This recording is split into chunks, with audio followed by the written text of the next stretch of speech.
Hey, what is going on, military journeyman? In this series, I'm going to be interviewing my good friend, Tony Michael, an AET in the Coast Guard, and he's going to be talking with us about what it's like being an AET and what you can expect from, deciding whether you should go AET or AMT or if AET is right for you, all the way to what it's going to be like at your first unit and what you can expect as an AET in the field and what that's like to progress through your Coast Guard career.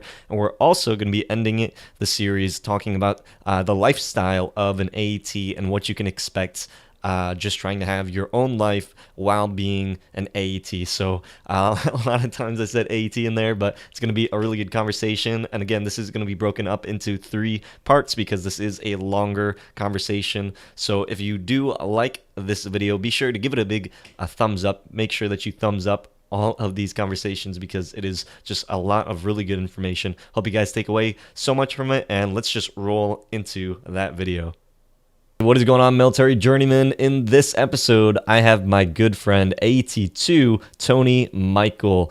Tony is an active duty AET, which is an avionics electronics technician. Aviation. Aviation Yeah. I always get those mixed up. It's been a It's little all while, good. but AET. He's going to be talking about his experience about being an AET, what that's like, and I know we've had quite a few people that are like, what's the difference from AT, AMT, what different types of people. We're going to answer all those questions, but to start off, if you wouldn't mind giving a brief introduction about who you are, Tony, and kind of walking through your Coast Guard career so far to where you are now.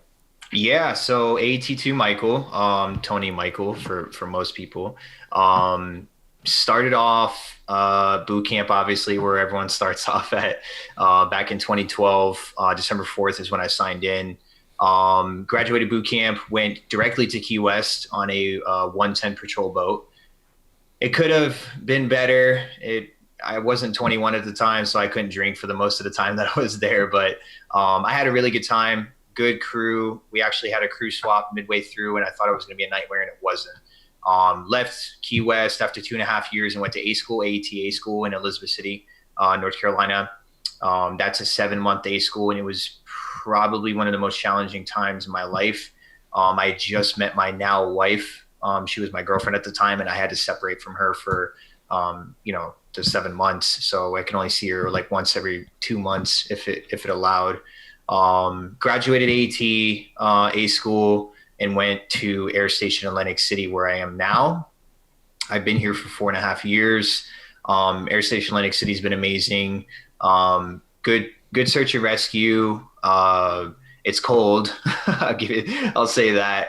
A lot of hustle and bustle. So we support the NCR, National Capital Region mission, to where we protect the airspace of the capital in DC, and then we also do deployments for when the president travels. We organize and do those deployments to where he goes, and then we also support home base missions as far as search and rescue and stuff like that. So been here for 4.5 years. I just made AT2, and I got orders to Air Station Miami, where it's going to be a lot warmer, and I get to finally have a boat. So yeah, that's me, man. Awesome, awesome. Now, you joined in 2012, the end of 2012, and your first unit was a 110. You said Yeah, Key West, Key 110. West. Yep. So, what made you decide to go AET? Was that something you knew that you wanted to go into when you first joined? So I always had a um, interest in flying aviation and just in aviation in general, honestly. I really like the fact that you can just go fly in the air. You have an aerial view. You can go wherever you want. There's really no road rules, if you will, in the air. There are, but there aren't. It's always been a real interest for me, especially on the helicopter side, because I mean, those things aren't meant to fly, man. It's a fan with a capsule attached to it.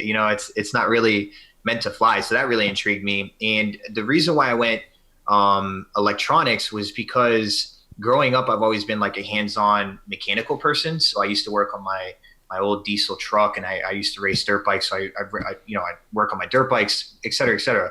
I never really worked on the electrical aspect of things. So in lieu of making myself a better person, I kind of pivoted towards something I didn't know and wanted to kind of just broaden my knowledge of what I did know.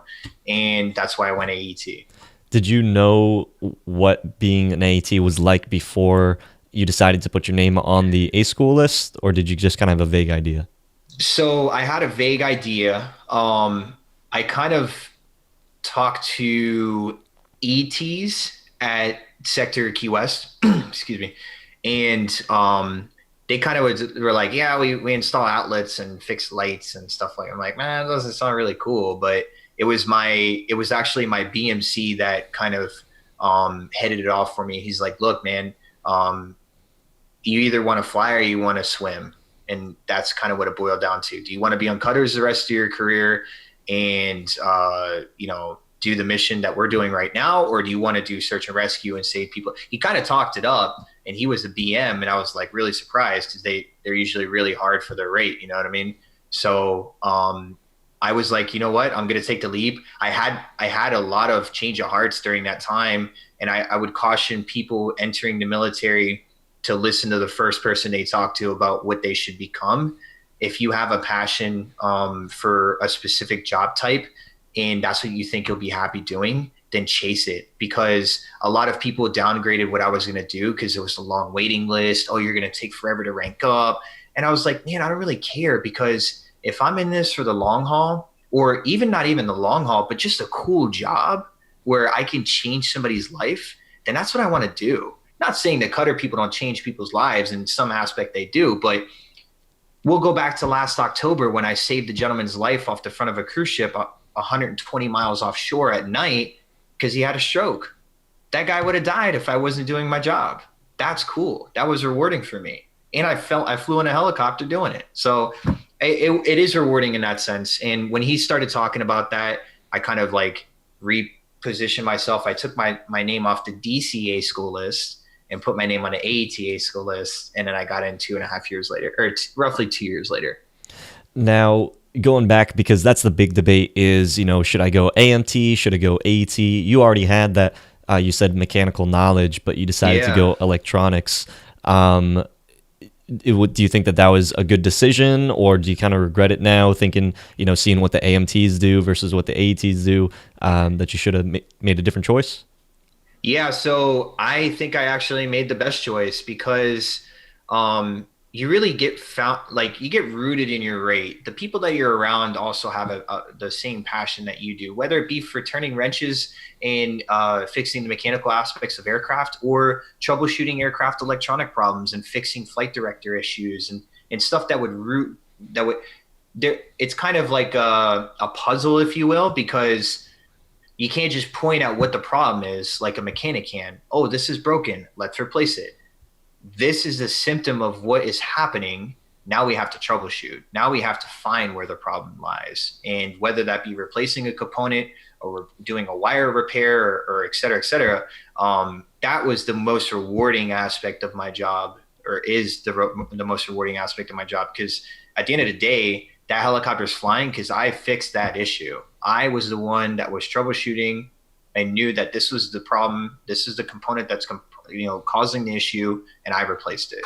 So you kind of like get a little reward at the end of the day. When you go home, you're gonna be like, yeah, I fixed 2 helicopters today. As far as the mechanical electrical aspect of it, I think we covered that a little bit earlier, but I know the people that are mechs love what they do, right? And it's kind of funny. People are kind of, oh, that's a mech issue, or oh, that's an AET issue. Like they don't want to, if it has anything to do with electronics, it's AET issue, right? But we actually work on some of the mech stuff, the A&T side of the house. So flight director, flight control issues, we do all that stuff. So if you want a good mix of both, I say AT, man. Because like I said earlier, we're pretty much we can do what the mechs do, but the mechs can't do what we do because they don't have the skill set developed in A school. So awesome. Yeah, I want to talk more about what it's like being an AT and some more about that, but kind of following that timeline. So A school, what was AET A school like for you? Was it challenging? Do you feel like you needed to study before you went, or is it kind of like do people not really drop out of that school based off of academics? So AETA school is considered one of the hardest knowledge-based A schools in the Coast Guard. If you're looking for a physical A school, and the hardest one would be AST, the survival technician.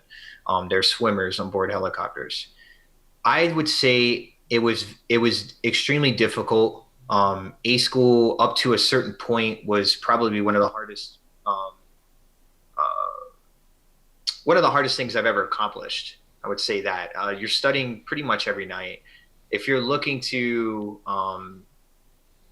kind of walk the easy tightrope, I don't think AET is for you. I would caution people prior to going to A school with that mind, because I mean some people have it, man, right? So what I did was to better prepare was I took a general electronics course prior to leaving for A school. I downloaded a like a kind of like a homemade piece together electronics course made from a high school um, you know teacher, electronics teacher or whatever, and he kind of pieced it together, and I kind of ran through that, just resistors, transistors, how to measure circuits and stuff like that. And I felt like I was a little bit better prepared than most of my colleagues when I went in. So if anybody is looking to go to ATA school, I do caution having that I'm going to get through this no matter what mindset, because it is difficult. And we did see some people fail. The retention rate is pretty good. You usually see one or two people per class fail just because they couldn't maybe do the troubleshooting portion. So phase two, there's 4 phases in A school. I would say phase two is probably the hardest. That's the troubleshooting portion of AETA school. And basically what that entire phase is about is troubleshooting different circuits for different aircraft and finding where that problem lies within a circuit. Some circuits are 3 and 4 pages of schematics long, and you got to map it out and basically understand and be able to troubleshoot on a circuit level. What type of person do you think would be best suited for AET? Let's say you go there and then you realize, like, dang it, I should have been an AMT. What type of person is best suited for this If rating? I see where you're driving this, and we have a label of being nerds, if you will. I don't really understand that term because I can out wrench most of the mechs on the other side of the hangar. But if you're willing to um, do the work to figure out an issue rather than just have somebody point the issue to you and say fix it, I think AET's for you. There's a lot of self guidance, and this is actually rewarding in the sense that when you get to your first air station, you're going to be an E4, right? And you're back on the low side of the totem pole. Um, you get a sense of self worth in kind of doing what you want to do as an AET, because as an AET2, I could say, hey, Julian, we need to fix this aircraft discrepancy. Here's where I think it may be. Here's a schematic. Can you fix it? And of course, you're going to say yes. Now that problem's in your hands. So you have a kind of like a self ownership that you don't really get with other rates, because you're being tasked and directed. You're still being tasked and directed, but once that task is given to you, you can kind of just do what you want and work at your own pace. You're not being micromanaged most of the time. You're not being micromanaged. And there's a lot of reward once you do fix it. Because as a junior third, you're going to be like, hey, guys, I fixed it. And they're going to be like, oh, shit, this is our go-to guy, especially if it's repetitious like it was for me.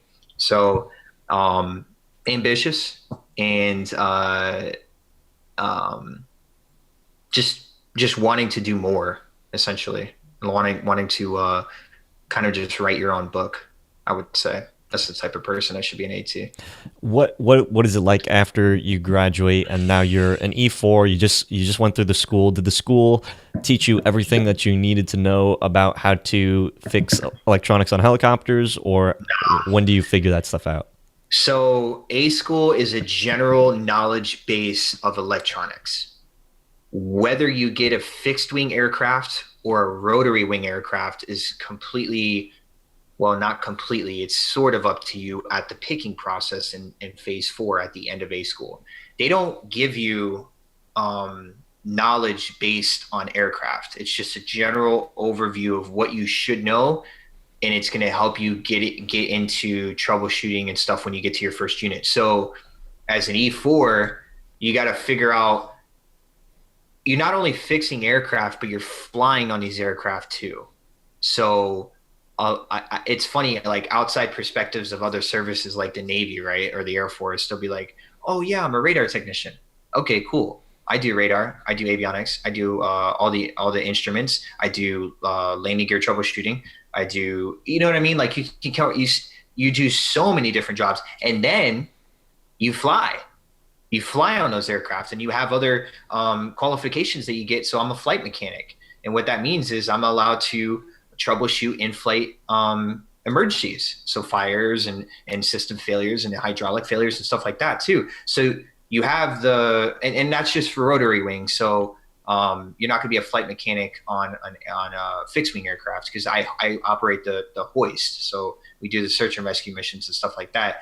So it depends on what type of personality you have. Are you kind of like an adrenaline junkie and you want to go out there and get your hands wet and be in the action, or are you more of an overseer and kind of like a task manager to where you want to be on a search and rescue mission and say, hey, look, there they are in the water, go get them, guys in the helicopters. You know what I mean? So it's all in what you want and how far you want to push yourself.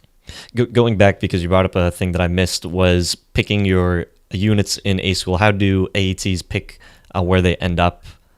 Oh man, so I can't generalize that because it literally is different for every class. Some classes have different class structure or rank structure, right? So we had an E5 in our class, and he came back to A school. He was an EM, or yeah, I said ET earlier. That's a radar technician. I meant EM, sector EM. Sorry, scratch that. He came back to AETA school because he wanted to get into that adrenaline phase, and there was only so many bulbs you can replace at a sector, you know what I mean? So I hate saying that because they do a lot more than that, but every rate has their poke fun. Computer nerd. Anyway, so I lost my train of thought. Picking your units. Yeah, so every class is different. So they might go off award points one class, right? So whoever has the most award points gets to choose first, right? Or they'll go off of class academics where he had a 98% across all his tests and zero discrepancies, because you do have performance trackers in A school.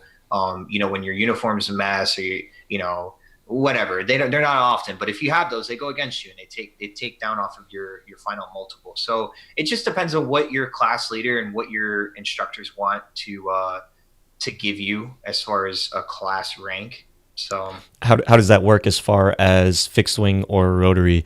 Once you pick it, are you stuck with that type of unit or that type of plane? I don't know. yeah, Rotary. so you pick it roughly 4 or 5 weeks out, and there's a lot of trading that goes on during that time. But if you talk to your classmates and you get a general understanding of where they want to be geographically, then that's fine. But if you're number one, pick wherever the hell you want to go. Don't be like, oh well, so and so is married to this person at this unit, but it's up and they want it, but they're at the bottom, and I busted my butt to get to the top. Go there. If you want Hawaii, go there, man. Because that was the one mistake that I made. It wasn't really a mistake because it ended up working out for me, because I made the best of it. I usually make the best of everything that I can, right? There's no sense in sitting back and sulking and woe is me. Make the best of it, right? So I knew a lot of people that didn't get the units that they wanted, but it ended up being a very good experience for them. And the people that did get the units that they wanted, it didn't turn out so well. So if you're number one or you're high up on the rank structure, don't get talked out of your unit. Go for what you want, but when you pick either fixed or rotary. Oh, so there is an assortment, and it's all in the needs of the service, as is usual, right? So out of or a boot camp, you got put in a place where they needed you. It's the same thing for aviation. They may have 11. There may be a class of 20, right? And they may have 11 fixed wing on there, and you're at the bottom. Well, I hate to say it, but you're going to probably go to a fixed wing because rotary is what a lot of people want. And usually you get classes that are 50-50, or one's more rotary heavy side than fixed wing side. But I mean, there's really no way of telling where you're going to go. As soon as, and it's kind of crazy how they do it too. I'll give you a little insight. I'm not going to tell you a lot, but in your phase four, the instructors will come in. They won't say a word, and they'll just start one, and they'll write the name of the unit. Two, write the name of the unit, and they'll go all the way down for as many people as in the class, and then they'll leave. They may or may not be your picks. They've done that before. They've wrote up a false list before, and you're like, holy cow, dude, there's 8 Hawaiis and I'm number 4. Let's go, man. And then they come in and they erase the whole board, and then they write up the rest, the next, and then you're just like, wow, really, dude? I can't believe. So that's the only insight I'm giving in AET School picking. It's more of a ceremony than it is everything, because, dude, you've been there for 7 months or 6 months, right? And you're like, God, I've worked so hard to get where I want to go. And then I don't want to ruin that ceremonial process, because it kind of is special. So. But can you change whether you are fixed wing or rotary once you pick that that type? You're stuck with that. And that's why I say I caution people who are listening right now, if you're going to aviation schools or any A school for that matter, when you pick, that's it, man. Because they kind of issue orders almost same day. They have to start your move. They have to start your check-in with your unit, and they process your documentation, right? So only very, very specific cases get to change their units after those picks are submitted. But even after you've maybe gone to your first unit, let's say you do a tour, are there AETs that can change from fixed to rotary? It's hard, and they usually want you fully qualified in your first airframe. But if you can talk to the senior chief on your en route, and maybe they have a billet coming up maybe within the next 6 months, right? They'll probably have you, go to your original billet, and then it'll be like, all right, after 6 months, come over here and we'll start you on this.